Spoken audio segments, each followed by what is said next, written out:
Hello students, welcome to gaining knowledge. So आज हम biodiversity conservation के अंदर पढ़ेंगे कि कैसे बायोडाइवर्सिटी को कंजर्व किया जाए, जिसमें हम दो अप्रोचेस पढ़ेंगे। पहली है इन सिटू कंजर्वेशन और दूसरी है एक्स सिटू कंजर्वेशन। तो बात करते हैं इन सिटू कंजर्वेशन की। अब इन सिटू का मतलब हो गया इन साइट या ऑन साइट। ओके, इन सिटू का मतलब हो गया यानी इन साइट या आप बोलो on site. Okay, so this is your in Situ. अब इसको समझते हैं एक एग्जांपल से।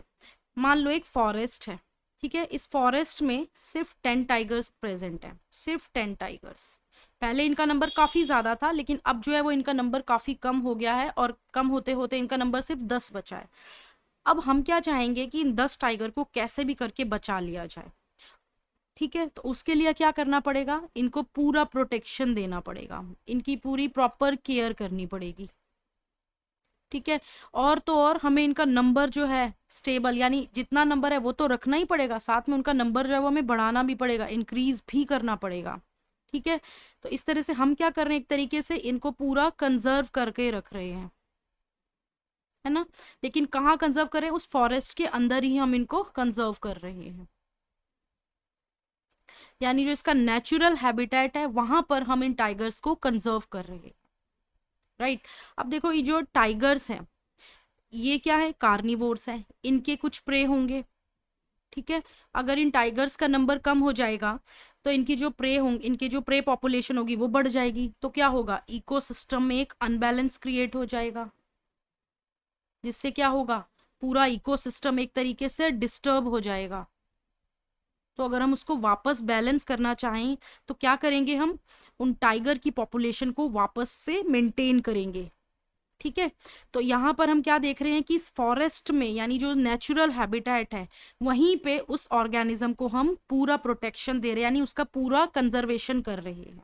और इस तरह की अप्रोच को हम बोलते हैं इन सिटू कंजर्वेशन, ठीक है।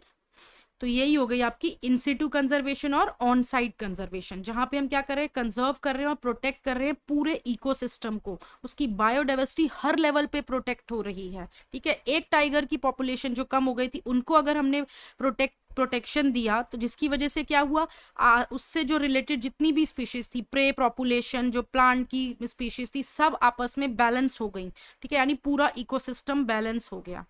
तो इस तरह की अप्रोच को, यानी जहां पे हम नेचुरल हैबिटेट में कंजर्व करते हैं ऑर्गेनिज्म को, उसको हम बोलते हैं इन सिटू कंजर्वेशन।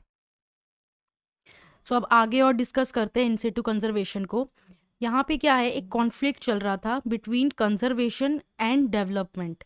काफ़ी सारे नेशंस का ऐसा मानना था कि कुछ स्पीशीज जिनसे हमें कोई इकोनॉमिकली बेनिफिट नहीं हो रहा, उनको कंजर्व करने की क्या ज़रूरत है, और इस सोच की वजह से बहुत सारी स्पीशीज जो थी वो एक्सटेंट होती चली गई। अब इस सोच की वजह से जो कंजर्वेशनिस्ट थे उन्होंने क्या किया, कुछ ऐसे रीजन्स आइडेंटिफाई किए जहां पे स्पीशीज को ज़्यादा से ज़्यादा प्रोटेक्शन दिया जाने लगा।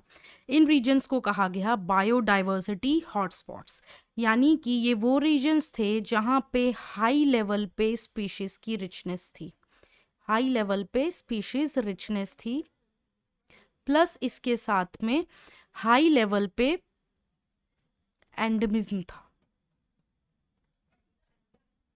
High level of endemism.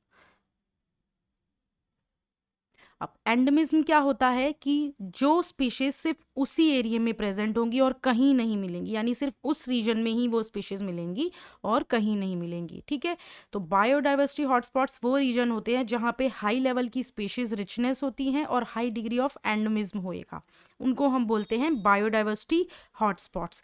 तो ऐसे टोटल वर्ल्ड में 34 हॉटस्पॉट्स हैं, पहले 25 थे, उसके बाद जो है वो 9 और उसमें ऐड हो गए, तो टोटल 34 हॉटस्पॉट्स वर्ल्ड में जो हैं वो प्रेजेंट हैं, जिसमें से 3 हॉटस्पॉट्स जो हैं वो इंडिया की बायोडाइवर्सिटी में प्रेजेंट है, जिसमें वेस्टर्न घाट श्रीलंका पहला हॉटस्पॉट, दूसरा इंडो बर्मा हॉटस्पॉट और तीसरा हिमालय, ठीक है। तो ये जो डेटा है ये आपकी एनसीईआरटी के अकॉर्डिंग है। सो इन बायोडाइवर्सिटी हॉटस्पॉट्स में इतना ज़्यादा स्ट्रिक्ट प्रोटेक्शन दिया जा रहा है स्पीशीज़ को कि इनकी वजह से जो 30% एक्सटिंक्शन जो है वो कम हो गया है स्पीशीज़ का।